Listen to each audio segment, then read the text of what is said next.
एक बार की बात है, एक छोटे से गांव में भोलानाथ नाम का ब्राह्मण रहता था। वह पूजा पाठ करके अपना गुजारा करता था, लेकिन उसकी एक बड़ी कमजोरी थी, लालच। उसे हमेशा ज्यादा पाने की इच्छा रहती थी।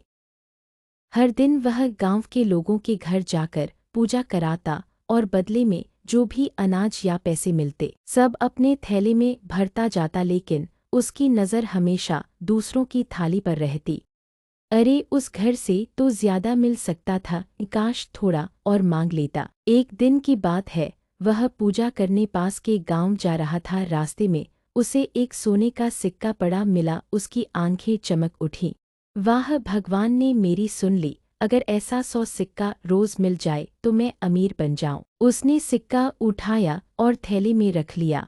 आगे बढ़ते हुए उसे एक जादुई पेड़ मिला। पेड़ बोला, हे ब्राह्मण, अगर तुम सच्चे मन से कुछ मांगो तो मैं दूंगा, लेकिन लालच मत करना। ब्राह्मण बोला, हे महाराज, मुझे बस इतना अनाज दे दो कि साल भर आराम से रहूं। पेड़ ने कहा, ठीक है, और झट से उसके थैले में अनाज भर दिया। लेकिन भोलानाथ के मन में लालच जाग गया। वह बोला, हे महाराज, अगर थोड़ा और अनाज मिल जाए तो बेचकर पैसे कमा लूं। पेड़ ने चेताया, सोच लो, लालच बुरा होता है, मुझे और दो। उसने जोर से कहा, पर उसने न मानी।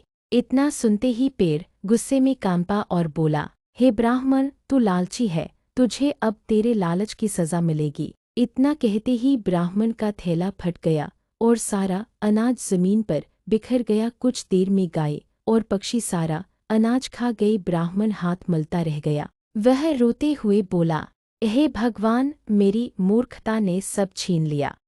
पेड़ की आवाज आई,